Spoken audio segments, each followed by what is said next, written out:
Thanks so much, Liz, Branka, Sameer, and Twisha. So I just want to hold this up. This is just the executive summary of what is, I think, 125-page, maybe 150-page report. Sara read the report and quickly emailed me and said, "Oh my gosh, is this comprehensive?"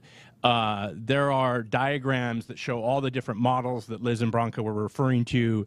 There are pages of recommendations, choke points, challenges, opportunities. What we hope the report is two things. One is a reference. I mean, it should not be put on a shelf. For people working in this space, we hope it's a go-to reference, almost a guidebook, a primer. But then secondly, that it's a provocative, action-oriented resource. Alejandra just pulled me aside in the back and said this conversation could go on for another couple of hours. There's a lot of rich questions here. Let's keep it going, and indeed, let's keep it going. And this afternoon, the Global Center is going to be meeting. Many members are in the room. Many more are coming. And one of the topics we're going to take up is what's next for us in this space. So I want to thank Liz personally. She did an amazing job leading this work on a budget that was not sufficient. I know that Banyan Global put quite a bit of their own resources into this. Thanks, Janice from Banyan, who is here as well, and everybody else that worked on this report, including those like Samasource and DDD that were very generous with their time. So, to show that I'm not crazy and that there was a reason for the opening speaker and its connection to all of this work, we're going to bring it back to the bigger picture.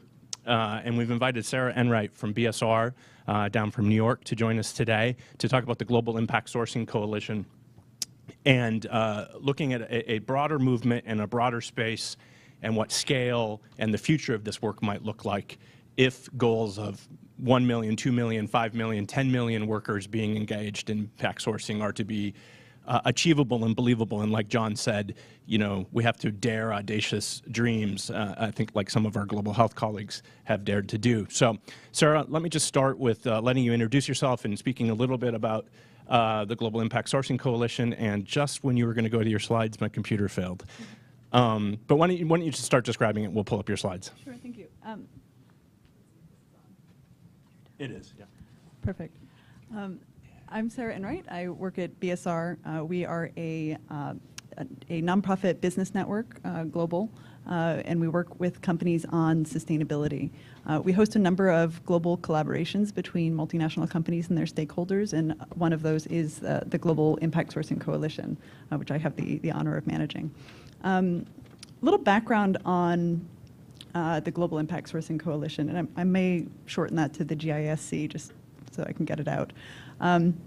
We started, this is a collaboration between BSR and the Rockefeller Foundation, and as many of you may know, the Rockefeller Foundation has had a lot of work in the impact sourcing space for the past 5 years.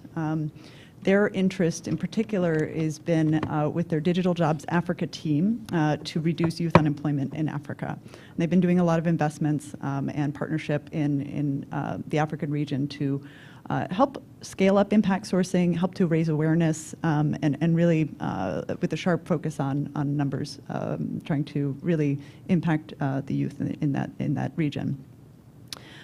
With the Global Impact Sourcing Coalition, we met, we brought together leading partners of Rockefeller Foundation in 2014 at their conference center in Bellagio, and asked a couple of questions about what will it take to take impact sourcing from where it is today, which is for many corporations, small-scale pilots or scattered kind of social enterprise initiatives, and really scale it up. What will that take?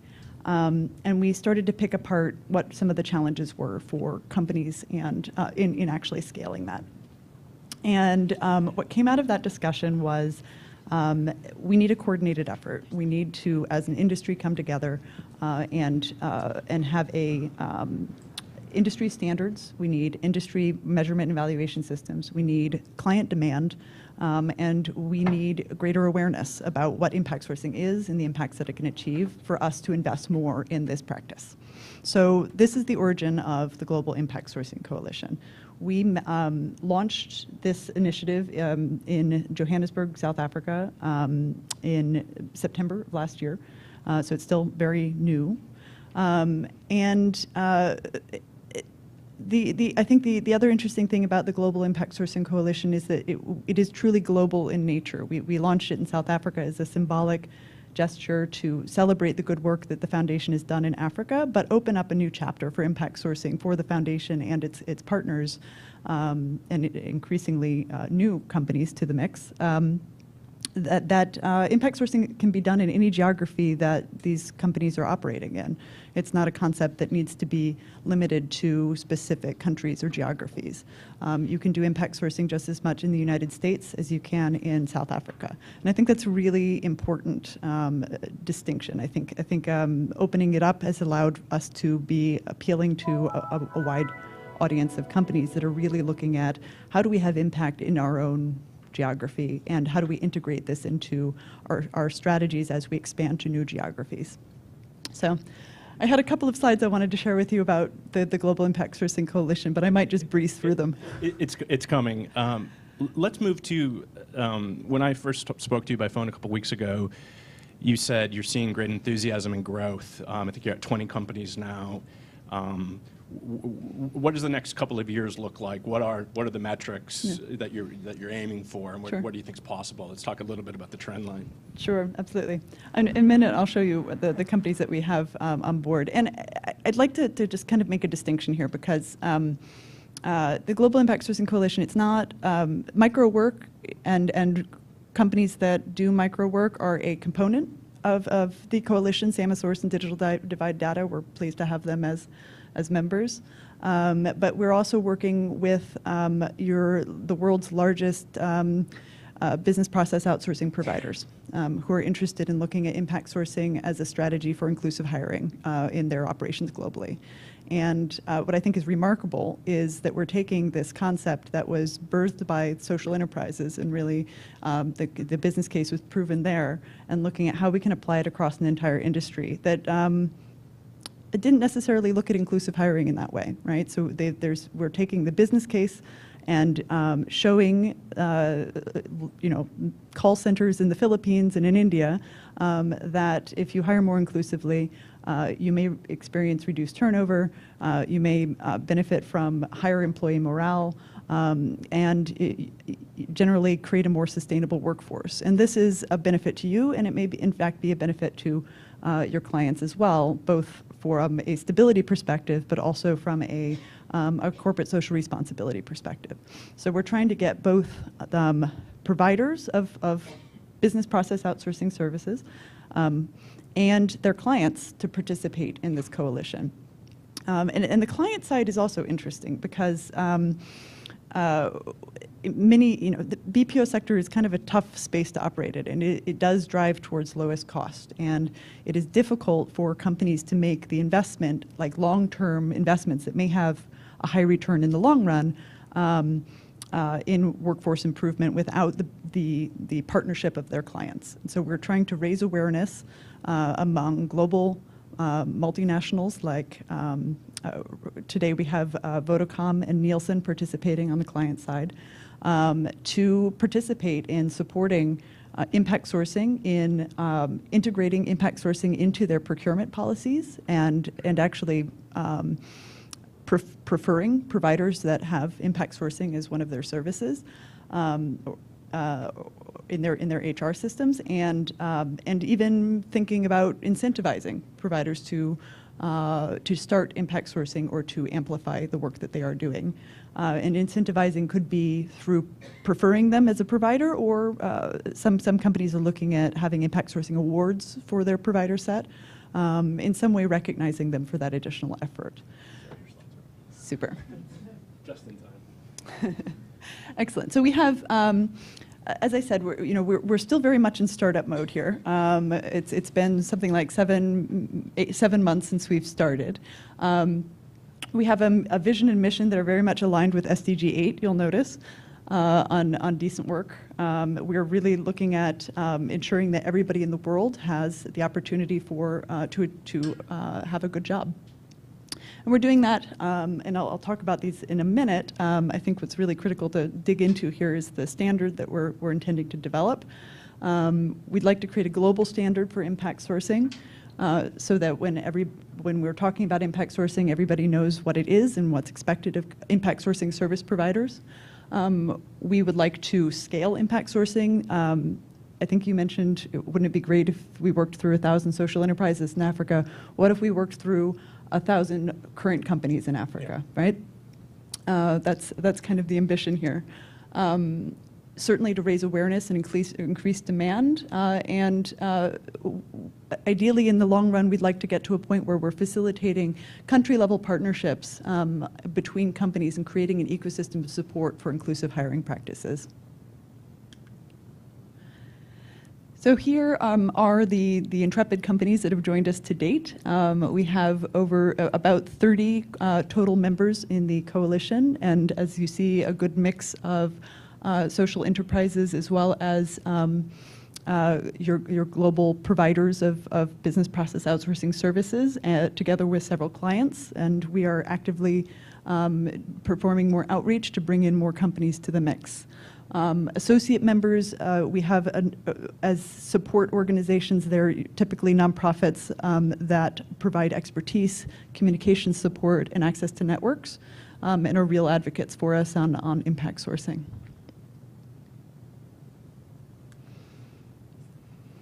Now, I think we'll have Q&A in a bit.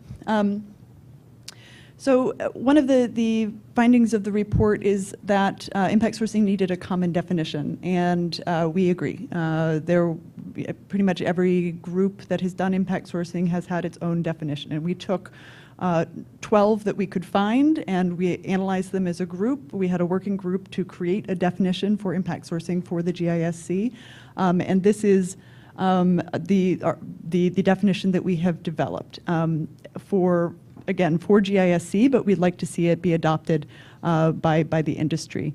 This is certainly V1.0. It may change slightly, but I think there's a couple of things to point out here that I'm particularly proud of. Many impact sourcing service providers focus on particular populations, like women or the disabled or veterans or the poor in particular geographies. And we decided that in order to empower companies to choose the population that they'd like to focus on and to allow them to adapt to the local circumstances of their business, and even across multiple geographies, we wanted to expand that to those individuals who would otherwise not have the opportunity to have a good job, right?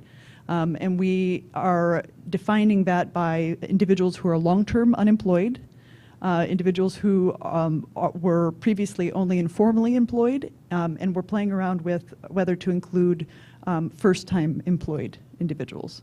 And that enables companies to be a little bit more flexible about the profiles that they're hiring, but still have that impact focus. Because if you look at the correlation between disadvantaged populations and long-term unemployment, for instance, it's fairly high. You're going to capture about 80% of the populations that we'd like to impact through impact sourcing. Another thing to point out is this is global. It's not focused on a particular geography. And it doesn't specify a particular kind of work. Impact sourcing has been tied to digital work in many instances, and we are really looking at formal employment of any kind. We're certainly starting with the business process outsourcing sector, but we feel that this can be expanded to work across other corporate supply chains and for other kinds of work than just digital.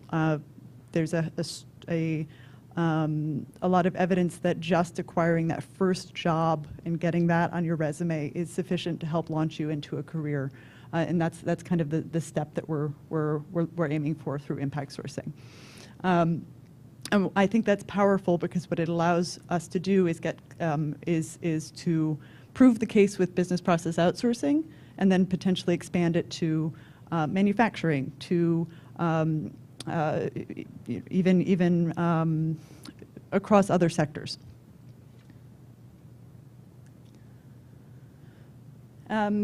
Finally, our standard. So we are working through a working group of Global Impact Sourcing Coalition members to develop a standard for impact sourcing. And this is kind of at the core of what we're aiming to do. It's a set of requirements for companies that wish to qualify as impact sourcing service providers.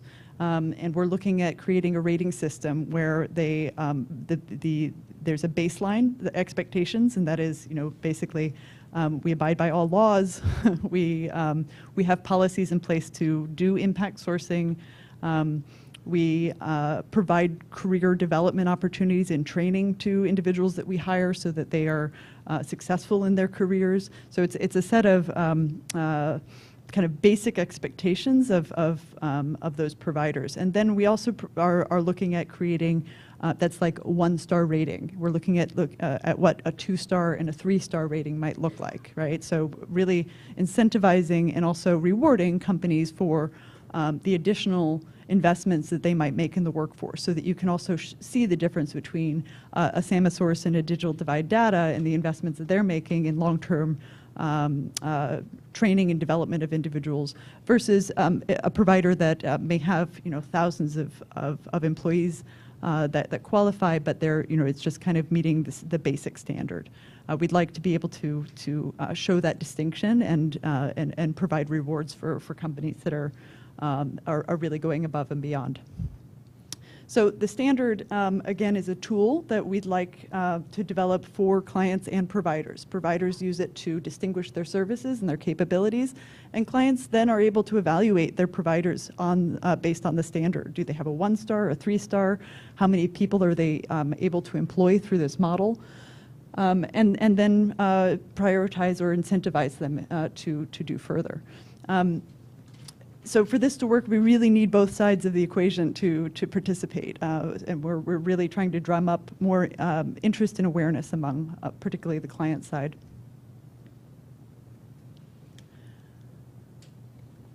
So I'll just leave it on that slide as we go further. Yeah, so I think we have about 10 minutes, and we'll take some questions. So I saw Alejandro, or Peter, do you want to go first? Yeah, I don't have a microphone. Yeah, we're... how about we share up here? You can share up here. I actually kind of want to open this up a bit if I can. Sorry, Sarah. Is this on? So a local radio show the other day, a woman called, and she was complaining about all these kids skateboarding on the sidewalk. And then she said, and what made things worse was the city then came in and they put these ramps up on the curbs of the sidewalk to encourage them even more. And the radio host said, no, ma'am, that's for the physically disabled so they can use the sidewalk. She said, well, they're the last people that should be skateboarding. The point here is it's about perception, right? I mean, we can say things about inclusive hiring, but we're in a situation right now where this idea of globalization is there's a great pushback. We had lots of employers contacting us about this report and very, very concerned about how they were going to be perceived by the outside. So I'd like to hear from you as you think about scaling this. How do we help around messaging, and what role do these businesses need to play in terms of being bold and being able to send a proper message that resonates in the current environment? I think outsourcing is a particularly touchy industry at the moment, and maybe historically has been. Clients don't like to talk about their outsourcing efforts, and even though everybody is doing it. So it is a difficult one. While companies would be very proud to talk about their agricultural development initiatives and their agricultural supply chain, they're less comfortable talking about the good work that they're doing with their BPO suppliers. And that's actually at the crux of the challenge that we're facing in terms of getting clients to speak up and work with their the BPO industry as they would with other industries that have sustainability challenges.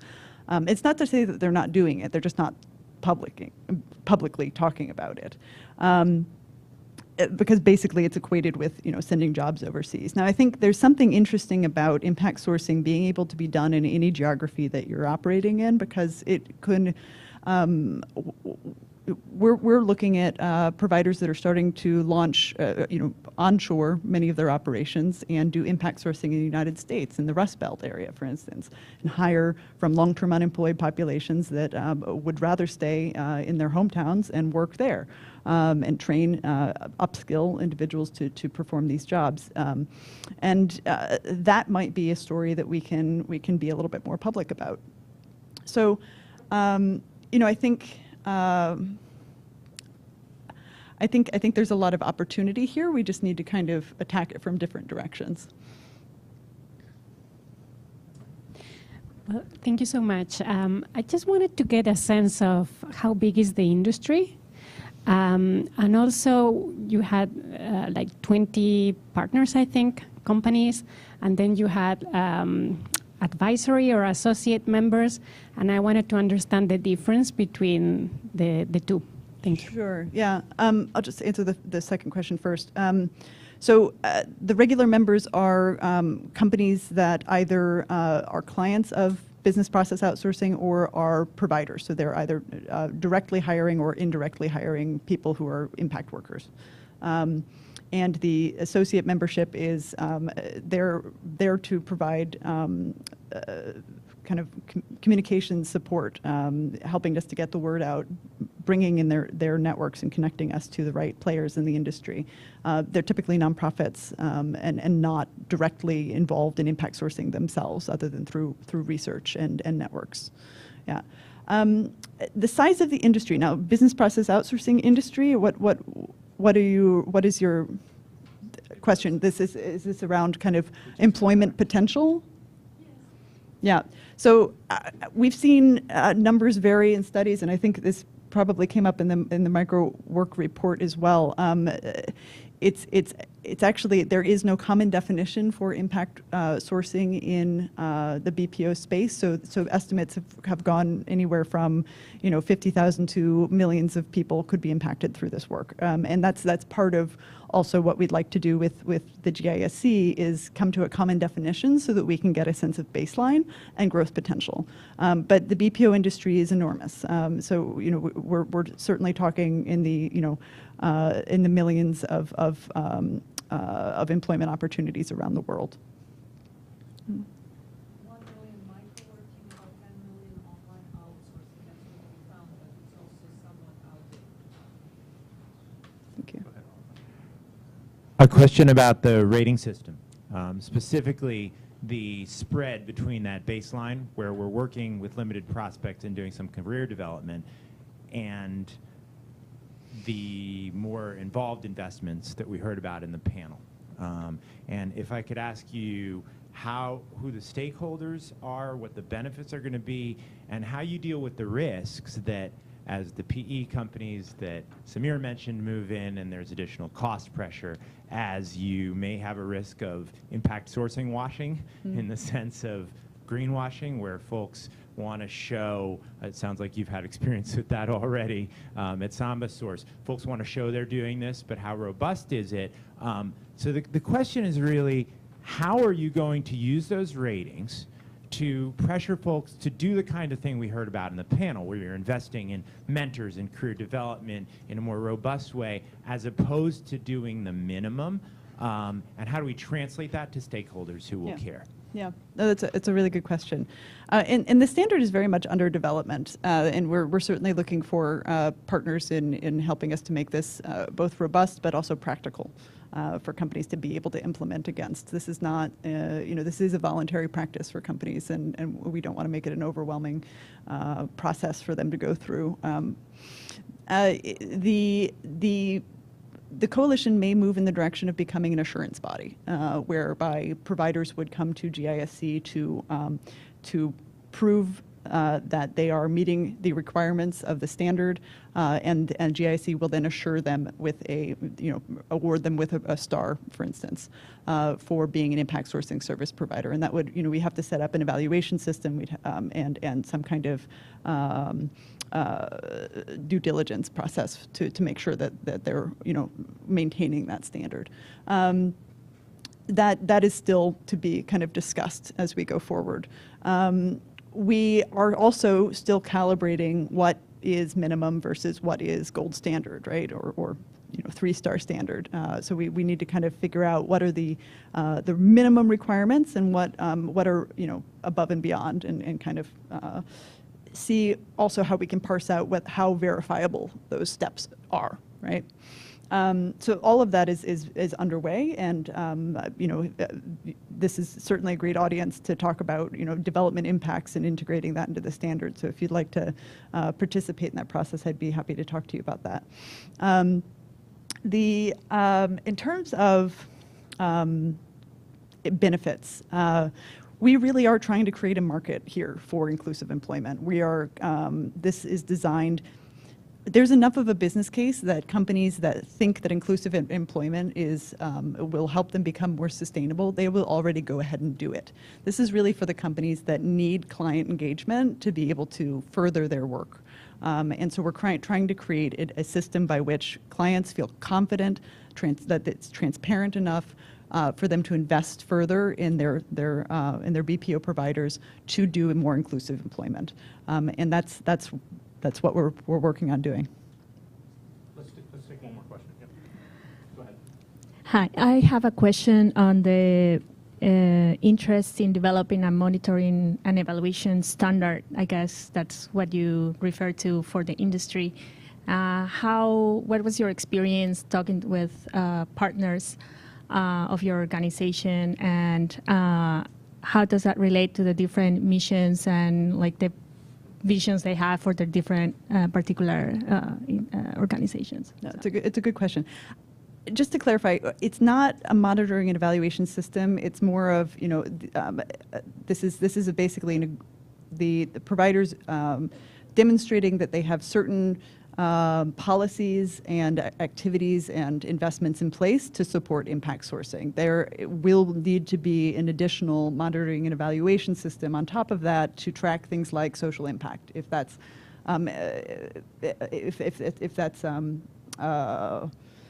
they'll be separate, but kind of the monitoring and evaluation system will have to be based on the standard as well.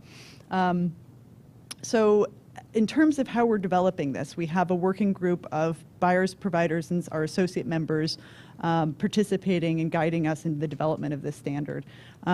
We are creating a draft. I have a version 1.0 kind of out floating around with our members for comments. And we will be opening up for a more public comment period with a wider group of stakeholders, including development organizations, to make sure that we're maintaining a rigorous approach and also standard. I'll say it's a messy process because everybody does have different perspectives of what social impact is, and what the role of private sector in employment, and a whole variety of different perspectives. I think we're working from everywhere with very traditional companies to companies that are operating more like nonprofits, and they have it's kind of a wide range of perspectives between. So a lot of negotiation. Thanks, Sarah. And Sarah's going to be staying for lunch, I think, right? And so you could follow up her if you have more questions. I wanted to thank everybody for coming and everybody that's online, and just give you a couple of resource links for more on this. So if you want to read the full report, it's available at www.employyouth.org, which is our center's website, and there's a tab called Publications and Projects, and it's the top one under that. So you can find it and download it, and I encourage you to do that. Secondly, I want to thank the Global Center for Youth Employment's interns, Emily Ratzliff and Peyton Tates, who really made this event happen. They printed everything, organized everything, loaded up the slide decks, advised Peter and I on what we should do and what we should not do, so you can blame them or credit them for the quality of the event. But they are excellent interns, and I thank them a lot. Yes, they're graduating seniors looking for microwork or other work opportunities. And lastly, if you'd like to find out more about our center, you can go to that website, or you can email Peter or I. Peter is pjoyce@rti.org, and I am Eric Johnson, full name, @rti.org. We are taking new center members, and we'd love to hear from you if you're interested.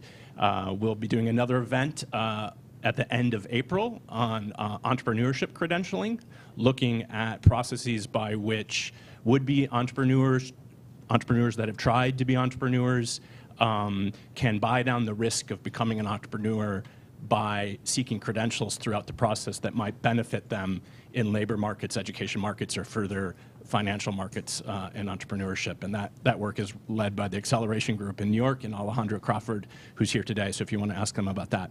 Lastly, and Emily and Peyton may kill me, I think we have enough food for everyone. So if you want to stay and have lunch and you weren't planning to, Peyton's now raising her hand.